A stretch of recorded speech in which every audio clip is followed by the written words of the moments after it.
Olá!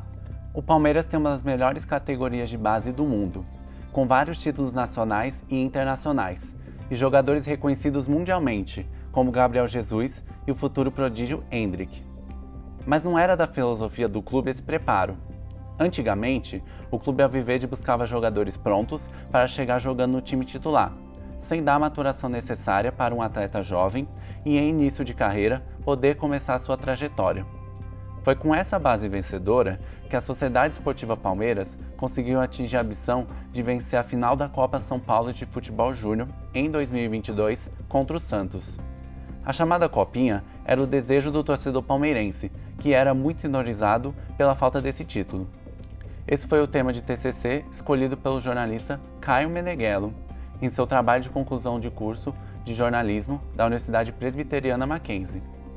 Categorias de Base do Palmeiras é uma reportagem audiovisual que trata da história da base mais vitoriosa dessa década e em como é o trabalho de busca de talentos, além da reestruturação da formação de jovens. Eu sou Gabriel Alcântara e Caio Meneghello é o meu convidado. O MAC Entrevista está começando. Olá, Caio, muito obrigado por você ter aceitado estar aqui hoje. Não, imagina, eu que agradeço o convite. Tamo aí, vamos conversar. Então, Caio, você coordenou e apresentou a Arquibancada MAC, já trabalhou com assessoria de imprensa e atualmente você é produtor de um canal no YouTube, o Banheiristas. Sua trajetória no futebol tá inspirada nessa questão do seu TCC? Na verdade, a questão de eu fazer jornalismo tá inspirado referente ao esporte, ao futebol, tudo mais. Aquele papo de, eu já sabia desde sempre que eu queria fazer. Não, mentira. Eu quis fazer economia já, mas fui fazer jornalismo por uma questão de me aproximar do esporte em geral, que eu sempre gostei, e principalmente de futebol. No Mackenzie você tem bastante liberdade de escolher para qual caminho você vai levar seus trabalhos. Todos os trabalhos da faculdade você pode escolher seu tema. Eu sempre escolhi esporte para levar para esse lado.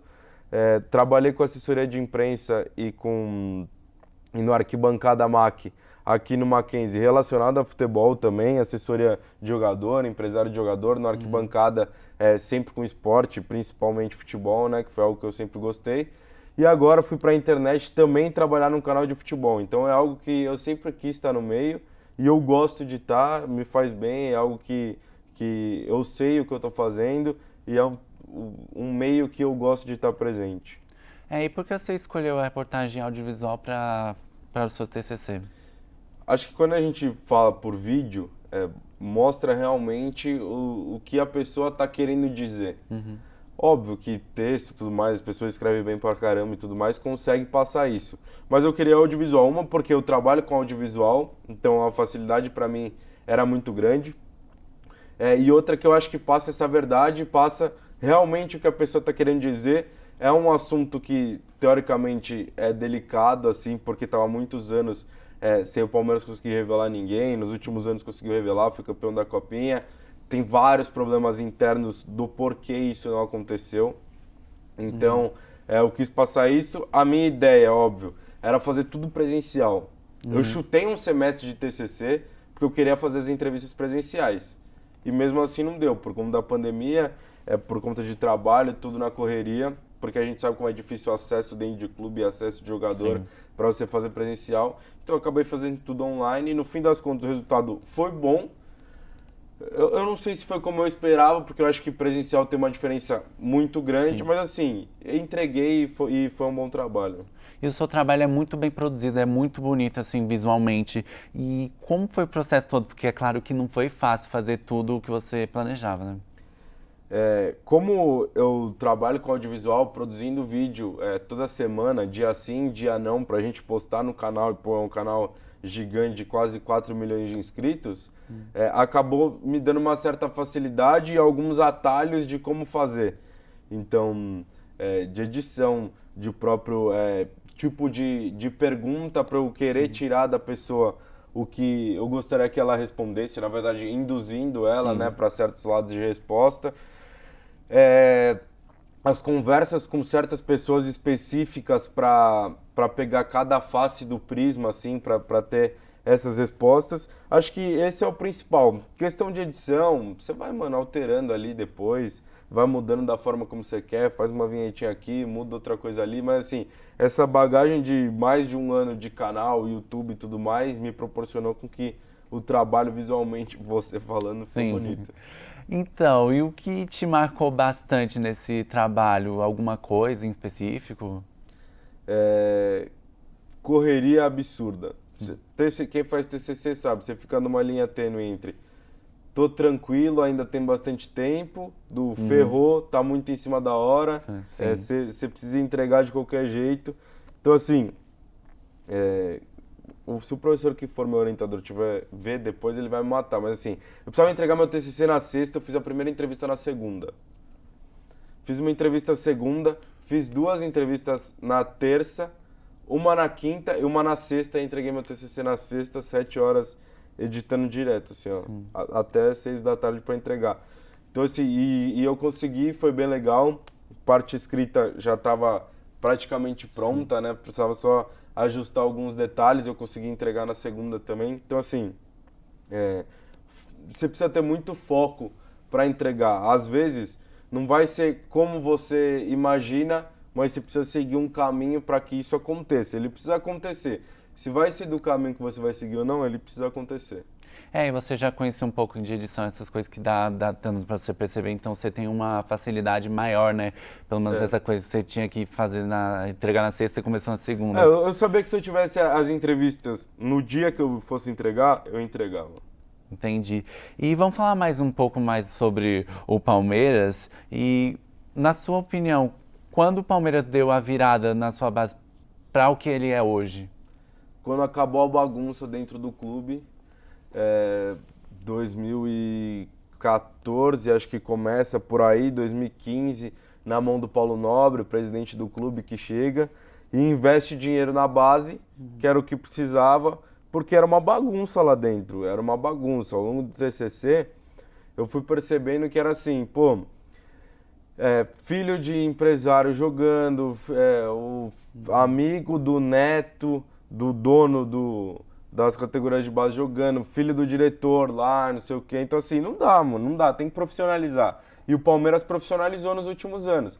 Palmeiras, a gente conversando aqui antes, Palmeiras revelava quem? Revelou o Marcos, revelou o Wagner Love nesse século, e daí depois passa 12 anos, 13 anos de puro horror na base, cheio de falcatrua lá dentro, cheio de problema lá dentro que não tinha nada a ver com o clube, interesses pessoais misturados. E aí quando o Paulo Nobre investe, coloca dinheiro na base, o Palmeiras começa a revelar jogadores aos poucos. Não é nem revelar, você passa a ganhar títulos na base. E aí títulos na base acaba validando os jogadores para subir profissional numa tranquilidade da torcida. Mas assim, se o cara subir e for mal, já era, mano. A torcida queimava na hora. Hoje você tem uma certa paciência a mais, porque tiveram caras nesses últimos 2, 3 anos que validaram todos os anos do que aconteceu na base. Então, Patrick de Paula,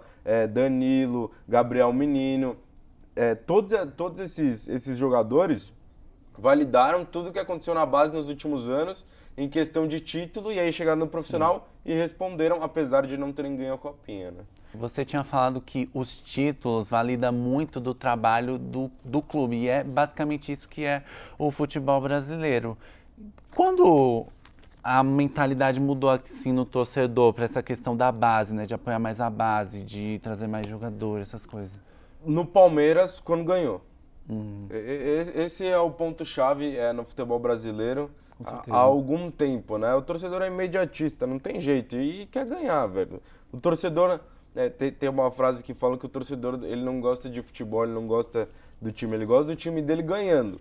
Sim. E esse é o ponto. E uma das coisas que gera paciência no torcedor, mas nem sempre gera resultado no time profissional, é título na base. E o Palmeiras, de alguns anos para cá, muito por conta desse investimento, muito por conta da estrutura que tem, da boa captação, começou a virar um papa-títulos na base. E com isso o torcedor do Palmeiras começou a falar, opa, tem joia aí, tem algo importante aí, tem tesouro na base e quando subir para o profissional promete. Então o olhar do próprio torcedor começou a mudar com os títulos que a base passou a empilhar. Se o Danilo, Patrick de Paula, Gabriel Menino tivessem subido e tivessem ido mal e não tivessem ganho, a torcida ia continuar cobrando para que trouxessem jogadores.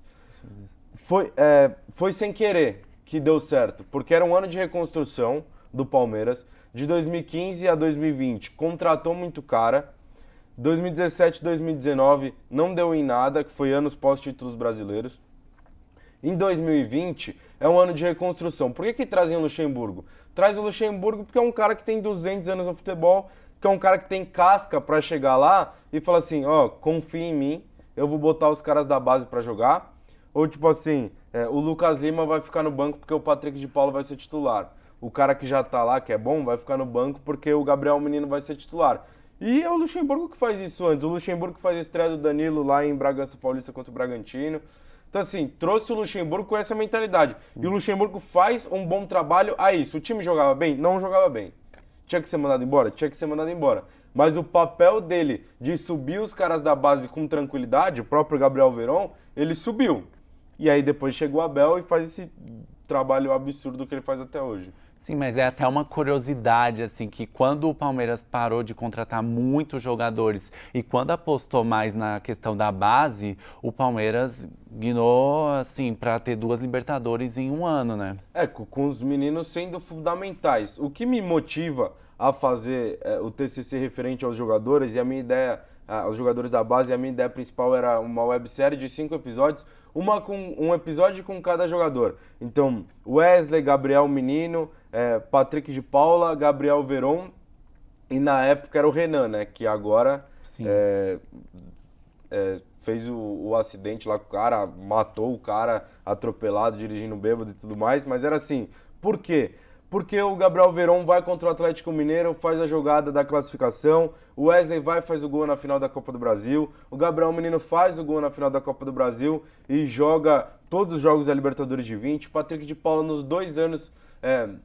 o Patrick de Paula faz 2 gols contra o São Paulo nas quartas de final de 21. Então assim, e o Danilo dá o lançamento pro gol da final da Libertadores de 2020 que o Breno Lopes faz de cabeça. Então assim, todos eles têm uma importância absurda, né? O Patrick de Paula ainda faz o gol de pênalti contra o Corinthians na final do Paulista que dá o título. Então essa era a minha ideia principal, por tudo que esses caras representaram nesses últimos anos. E foi uma época de reconstrução, que o Palmeiras falou, tem que parar de comprar porque tem que segurar o bolso. Sim. Vamos apostar nos caras da base que estão subindo bem. E acho que do Abel pra cá se torna uma filosofia. Então assim, você acaba subindo caras aos poucos. O terceiro time do Palmeiras hoje, o Palmeiras tem um elenco curto. Time titular, time reserva. O terceiro time é só cara da base, mano. É um time da base. Então é Fabinho, é o Pedro Bicalho, que agora foi emprestado, mas estava lá até outro dia, é o Giovani, é o Hendrick que está subindo agora. Então assim, aos poucos o Abel vai implementando essa metodologia de ir subindo os caras aos poucos e preparando os caras para quando aparecer oportunidade, jogar. O Danilo vai sair provavelmente no final do ano. Pode ser que o Fabinho vire titular ou reserva.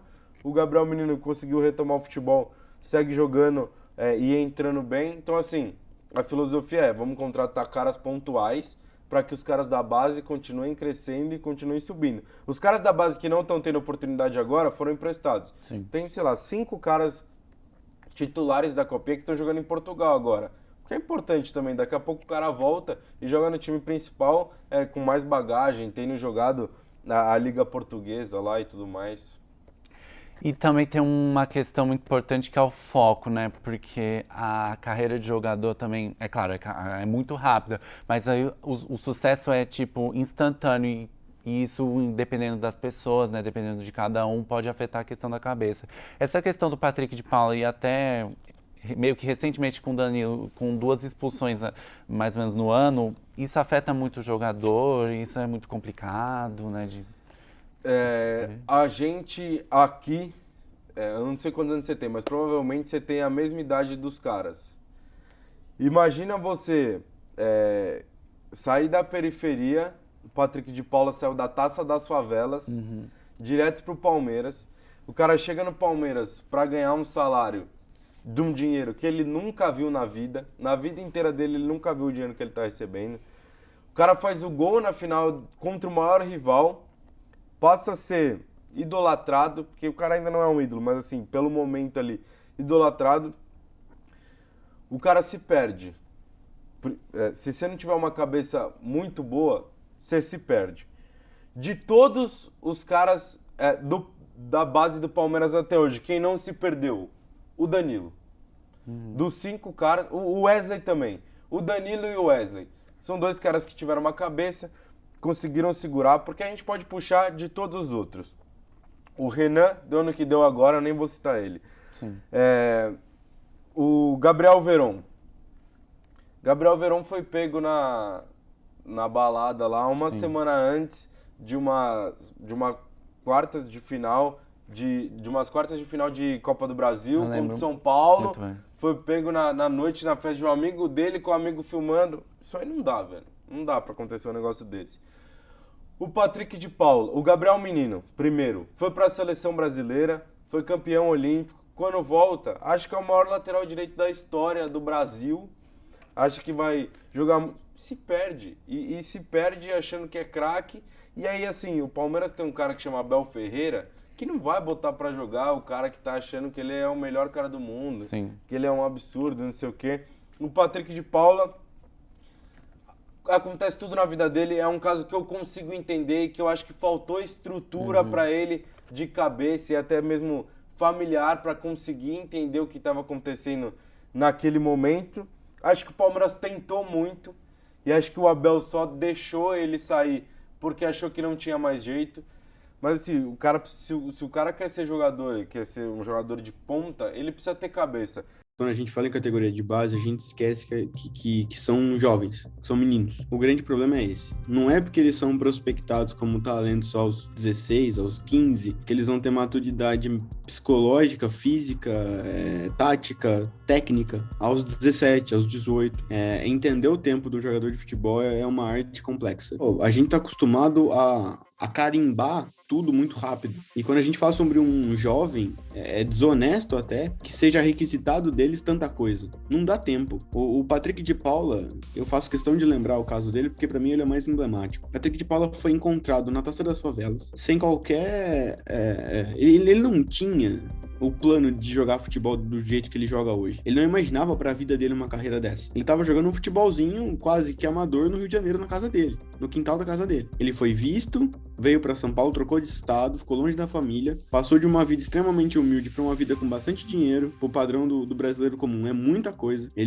A vida dele vira de ponta cabeça do dia pra noite. Ele chega no profissional, faz gol em final de Paulista, é alçado ao posto de quase ídolo do Palmeiras, carrega uma pressão enorme e não sustenta. Aí eu pergunto pra todo mundo, quem sustentaria? Ninguém, cara. Praticamente ninguém. Eu não acho que o Danilo tá se perdendo. Eu acho que o Danilo foi pra seleção e aí tem muito, o Danilo se perdeu por causa da seleção, mas pra mim, assim, tem uma coisa muito que é questão de foco. O Danilo vinha muito bem, jogando num nível absurdo pra ser convocado pra seleção brasileira, foi convocado e quando volta abaixa um pouco a intensidade que tá jogando, abaixa um pouco a qualidade que vem tendo nos seus jogos. E assim, uma oscilação que é muito natural para a idade. E isso é fato, é muito natural para a idade, você oscilar com 20 anos, você ter altos e baixos. O negócio é tentar minimizar e diminuir a distância entre o alto e o baixo. Sim. Deixar que o baixo ele esteja jogando ok e não jogando mal. E as 2 expulsões acho que tem muito a ver também com o físico, de ter jogado desde o começo do ano, o Palmeiras com um elenco curto, o Palmeiras tendo Mundial, tendo que adiantar as férias um mês dos caras, acho que o elenco acaba sentindo. E acho que falta foco pro Danilo, foco nessa reta final. É um cara que ganhou tudo, já, com 22 anos, 21 anos. É difícil, mano, é difícil você conseguir manter esse cara motivado. O Gabriel Menino agora tá dando a volta por cima. Tá entrando, tá jogando, jogou os jogos da Libertadores que o Danilo não pôde jogar. Então, assim, O Patrick de Paula é um caso extremo, que eu acho que se consegue recuperar a cabeça, consegue recuperar o futebol. Pô, o Patrick de Paula é pra ser titular nesse time do Botafogo, que é horroroso. Ele tem que ser titular nesse time. Só que ele precisa ter foco, porque bola ele tem. Então, Caio, no próximo bloco eu queria que você falasse sobre o primeiro sucesso da base do Palmeiras, o Gabriel Jesus, tá? O Mac Entrevista volta já.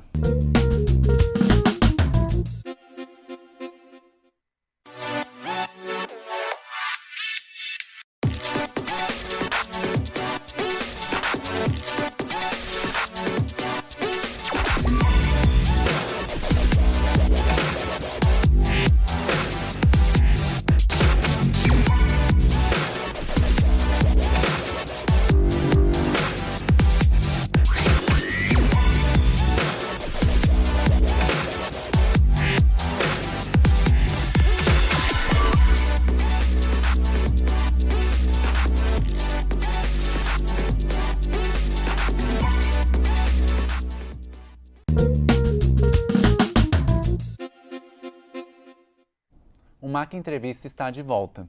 Hoje estamos com o jornalista Caio Meneghello, autor da reportagem Categorias de Base do Palmeiras, resultado do seu TCC de jornalismo na Universidade Presbiteriana Mackenzie. Então, Caio, no bloco anterior a gente falou sobre o Gabriel Jesus. Então, qual foi... o Gabriel Jesus foi o primeiro a ter grande sucesso, né, que foi nesse projeto da remontada da base em 2015. O quão foi importante ele para a continuação desse projeto? O Gabriel Jesus é aquilo que eu falo de validação.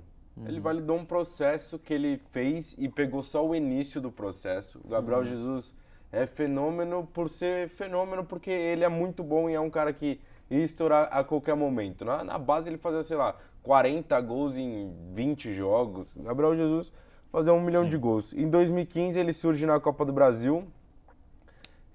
Ele até acho que faz uns joguinhos do Brasileiro, mas na Copa do Brasil contra o Cruzeiro, ele faz 2 gols numa quarta de final de Copa do Brasil. E aí, pô, a torcida aprova o cara. Não é aquele negócio, o cara vem jogando, não faz nada, a torcida começa a pegar no pé. Não, ele vai lá e faz 2 gols, classifica o Palmeiras e depois vira titular do time. Dentro desse processo, o Gabriel Jesus passa a ser uma referência. Então ele vira referência para os moleques da base que estão subindo, que na época Danilo, Gabriel Menino, o Patrick de Paula nem estava na base do Palmeiras, ele estava na Taça das Favelas, mas ele passa a ser referência para quem está na categoria de base subir e seguir o mesmo caminho que ele. O Guardiola ligou para ele para contratar ele pro City, velho. Como é que o Gabriel Jesus vai falar não? Gabriel Jesus, 9 da seleção brasileira em 2016, assim que o Tite assume a seleção, ele vai do Equador e faz 2 gols no primeiro jogo dele com a camisa da seleção. Então assim, ele passa a ser uma referência para todos esses moleques e um case de sucesso pro Palmeiras chegar e falar, ó, você que joga no Bahia, você não quer vir pra base do Palmeiras? Olha o Gabriel Jesus, onde o cara chegou. Com certeza. Então é um case de sucesso da diretoria do Palmeiras relacionada à categoria de base para fazer com que os outros caras se inspirem nesse caso para que dê certo. Claro que a gente tá falando muito das glórias do Palmeiras, mas por trás de uma glória também tem um passado assim não muito legal. Por que o Palmeiras insistiu tanto com essa história de Palmeiras B, que você até retratou no seu projeto, né? Que você relatou um jogo de Palmeiras A contra o Palmeiras B, é uma coisa bem estranha, né? Que você falou não foi muito legal, você foi bem legal, porque era um lixo. O Palmeiras B era um lixo. O Palmeiras B foi uma coisa que tentaram criar, por exemplo, tem o Real Madrid B lá, o Casemiro jogou no Real Madrid B e tudo mais. Só que lá os caras tinham uma estrutura de primeiro mundo. O Palmeiras não tinha estrutura alguma, a estrutura do CT era horrível. O Palmeiras B era aquele caso que eu falava, porque o neto do diretor tá jogando, porque o amigo de não sei quem tá jogando, joga lá. Não subia um cara do Palmeiras B pro Palmeiras A. O Palmeiras B não chamava a atenção de ninguém. Caras da base do Palmeiras que poderiam ter sucesso, por exemplo, eu não lembro que ano que era essa copinha, mas O Palmeiras perde pro Santos na semifinal, faz uma copinha muito decente. Tinha um camisa 10 que era muito bom, Ramos, Canhoto e tudo mais, e empurraram pro Palmeiras B. O Palmeiras B não disputa nada, disputa a Série D do Campeonato Paulista. O Palmeiras B, ele disputava, sei lá, 4ª divisão do Campeonato Brasileiro. Não tinha nada, não tinha nada. Pagava salário relativamente alto para essa estrutura de clube, porque era como se o Palmeiras B fosse um outro clube, jogava como se fosse um outro clube, era horrível, não servia para nada, não chamava atenção de ninguém, ou seja, era tudo errado. O Palmeiras B era a junção de tudo que tem de errado no futebol, era o Palmeiras B, e a zona que era dentro do clube refletia no que era o Palmeiras B. O Palmeiras B não tinha nada de bom, esse é o ponto, nada de bom. É uma coisa que não funciona, tipo, é mais uma questão internacional, que quase todo clube internacionalmente tem o seu clube B, mas aqui no Brasil isso não é comum. Não é comum porque não se consegue gerir um Palmeiras B, um Corinthians B, um São Paulo B. Cara, esse tamanho de clube no Brasil, se o cara não virar até, sei lá, 22, 23 anos, não tem porquê você ficar com o cara. Não tem porquê, o cara não vai te entregar mais. O cara não vai virar dentro do clube com a pressão que tem e tudo mais, com 28, 29 anos. O que pode acontecer o cara joga num clube de menor expressão, o cara vira com 28, 29 anos e vai para um clube grande. Desse jeito, de estar lá na categoria de base há muitos anos e tudo mais, e a categoria de base do Palmeiras não funcionava a A. Imagina a B. A B ficava pagando salário alto para cara que não servia para o A jogar lá, o cara não ia subir para o A, não servia para nada. Essa base do Palmeiras que nem ela funcionava antigamente, mas o Paulo Nobre foi o que levou o Palmeiras a uma outra questão, né, outro patamar do que era antes, e o quanto esse projeto do Paulo Nobre foi importante para reestruturar a base. É claro que o seu projeto se retrata uma pessoa em específica, né, que também coordenou, mas o Paulo Nobre específico, o quanto ele ajuda nessa questão? De porcentagem é 95% o Paulo Nobre na presidência de início de trabalho. O Paulo Nobre, para mim, é o maior presidente da história do Palmeiras. Ele deu muita sorte que o Palmeiras não caiu em 2014, muita sorte. Isso foi completa sorte, não foi planejado, foi sorte. Ele deu sorte que o Palmeiras não caiu em 2014, porque se tivesse caído em 2014, ele seria um dos piores presidentes da história, de pegar o time na Série B, subir e derrubar o time de novo. Então, assim, ele estrutura financeiramente o clube por ser um cara que tem muito dinheiro, um cara que é apaixonado pelo clube, palmeirense doente. Ele injeta dinheiro no clube para sanar as dívidas com juros baixíssimos ou até sem juros nenhum, algumas coisas. E aí ele consegue estruturar a categoria de base, montar um CT decente com toda a preparação lá. E hoje o Palmeiras tem um CT nível Europa e todos os caras que estão dentro do clube e vieram da Europa falam isso, que é nível Europa o CT do Palmeiras. Então, assim, essa importância dele é absurda. O outro cara que eu cito no meu TCC é o João Paulo Sampaio. Esse cara é um fenômeno. É um fenômeno. As coisas que aconteceram na categoria de base do Palmeiras dos últimos anos é culpa dele. Exclusivamente dele, ao lado do Paulo Nobre, mas ele é o cara que comanda tudo. Ele vem do Vitória ou do Bahia, de um dos dois, e começa a ser o diretor das categorias de base do Palmeiras. Então, ele comanda tudo. Ele faz tudo acontecer, ele vai buscar... Cara, o Danilo estava na Bahia e ele trouxe o Danilo para jogar a categoria de base, o Wesley estava não sei onde, vem para a categoria de base, Patrick de Paula das Favelas vem para a categoria de base. Então, todo esse processo de reestruturação passa muito pela mão dele também. Então, para a gente encerrar, eu queria que você pensasse assim, tipo, o que o Palmeiras pode entregar nos próximos anos com essa base? E até dicas para quem quiser fazer um TCC ligado ao esporte. A categoria de base ficou muito ligada à Copinha, o que é uma grande mentira, porque o Palmeiras revelou muitos caras nos últimos anos sem ganhar a Copinha. Não adianta você ganhar a Copinha e não revelar ninguém. Mas é um título de validação porque a mídia coloca como se a Copinha fosse o título mais importante das categorias de base, o que na verdade não é. Você tem Campeonato Brasileiro Sub-20, você tem Copa do Brasil Sub-20, você tem um monte de campeonato em que valida todo o processo de trabalho do clube e não necessariamente a Copinha. Mas enfim, tanto que o Palmeiras ganha a Copinha, bota os caras a Vera pra jogar mesmo lá, que já estavam no profissional, e ganha a Copinha. Nos próximos anos, como tá a estrutura, vai continuar ganhando. Uhum. Vai continuar ganhando.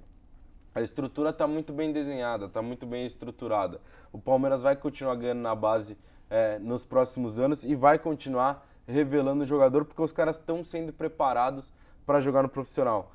Tem cara que a gente está conversando agora, o cara já está no profissional, mas o cara ainda não se firmou no profissional e ele vai ser revelado pro futebol. Tem o Fabinho, vai jogar. Próximo jogo contra o Atlético Mineiro não tem nenhum volante, o Fabinho vai jogar. Vai ter oportunidade, o cara tá lá. O Pedro Bicalho, ele tá lá em Portugal, é outro cara que tem muita qualidade para jogar. O próprio Giovani, que a gente conversava aqui antes, é um cara que ainda não teve tanta oportunidade e vai jogar. Sim. E o Endrick, velho? O Endrick é o cara mais falado dele desde o Neymar. Você querendo ou não, o moleque tem 16 anos. É um fenômeno. Você fica numa linha tênue entre botar pra jogar logo, porque o cara é um fenômeno, ou segurar porque o cara é novo, pular etapa. Mano, o cara joga no Sub-20 com 16 anos. Ele pula etapa desde que ele nasceu. Sim. Ele pula etapa desde que ele nasceu. O cara é muito bom. Vai surgir pro futebol brasileiro como o grande fenômeno dos últimos anos. E categoria... Você quer fazer um documentário sobre futebol? Se prepara antes, porque você só toma bolo de assessor de imprensa, você só toma bolo de jogador. Os caras têm muita coisa para se preocupar antes do seu TCC. Você tem que ser muito egocêntrico para achar que seu TCC pro cara é mais importante do que ele tá descansando antes de um jogo importante. Ainda mais o Palmeiras, que é jogo importante atrás de jogo importante. Sim. É complicado. Eu ia fazer com 5 caras que estão no profissional e eu tinha contato com todos, porque eu trabalhei com o assessor de todos os caras que eu ia falar. Só que não dá, não tem tempo, clube não deixa, é momento decisivo, você vai fazer a entrevista perto de um clássico, não dá mais para você fazer, o clube não autoriza. Pensa quantos caras estão querendo falar com os caras que estão lá. Então, assim, para você é muito complicado. Planejamento. Sobre futebol, se você gosta de futebol, é algo que você vai fazer com prazer. Uhum. E eu acho que isso é o mais importante, você fazer um tema que te dá prazer. Agora, se planeja muito antes com futebol e tenta sempre um plano B, porque senão você vai ficar na mão. Com certeza. Mas vai dar certo, vai dar certo. Vai dar certo, com certeza. Caio, muito obrigado por você ter aceitado e você ter falado bastante sobre a base do Palmeiras, a revolução, tudo que o Palmeiras passou nesses últimos anos também. Eu agradecer demais por você ter aceitado. Eu que agradeço o convite, sempre que precisar estamos aí. Para mim é sempre uma delícia falar, agora que tá entregue, né? Falar sobre o TCC e falar sobre o Palmeiras, para mim é o que eu faço quase durante todo o meu dia. Então, para mim é tranquilo. Obrigado pelo convite e agradecer a todo mundo. Tamo junto. Precisando, só me chamar. E meu muito obrigado também a você que nos acompanhou nesse bate-papo. Se você quiser rever outros episódios do Mac Entrevista, acesse o canal da TV Mackenzie no YouTube. Até o próximo programa.